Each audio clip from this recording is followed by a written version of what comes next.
I'm looking down the barrel of a gun, and he cocks it.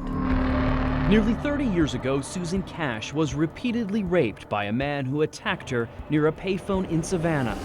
And he just grabbed the back of my head and slammed it down into the ground, and he was like, "Don't effing breathe."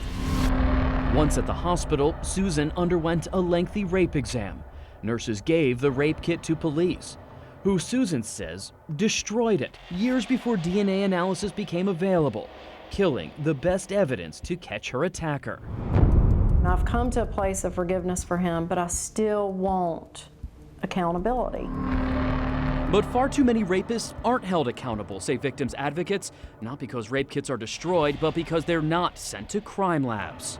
It's like free reign for rapists.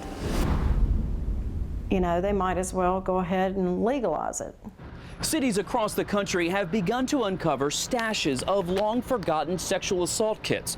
But there hasn't been any count here in Georgia. So we began asking, and sure enough, found piles of these rape kits in police evidence rooms and even in a hospital.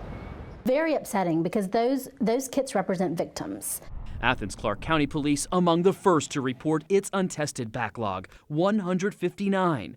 Cobb County Police recently counted 365, some dating back to the 70s. And perhaps most shocking, Grady Hospital, holding on to nearly 1,500 kits completed at its rape crisis center, but never processed for suspects' DNA. Were you surprised by the backlog? Not completely, based on my time here and understanding processes that were in place. There are lots of reasons why the kits are not tested, and I talk about it sort of like a perfect storm. Ilsa Connect leads a national program out of New York, pushing police to clear their backlogs. She says a lack of understanding and resources allowed untested kits to pile up in evidence rooms across the country. Atlanta police are still counting untested kits, but Houston, Detroit, Los Angeles, and New York already have, and it's solving crimes. When DNA is found, the profile is uploaded into a national database. It helped Memphis police catch a suspect in a 14-year-old rape case last year. It turns out he was working for the Boys and Girls Club right here in Atlanta.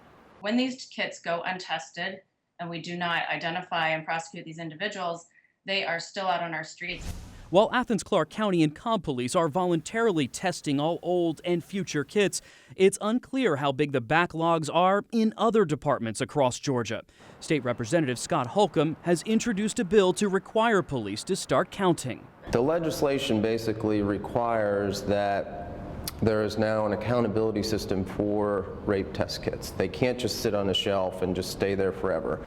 A change too late for Susan, It was ugly. who says her life would be different if police had tested her kit.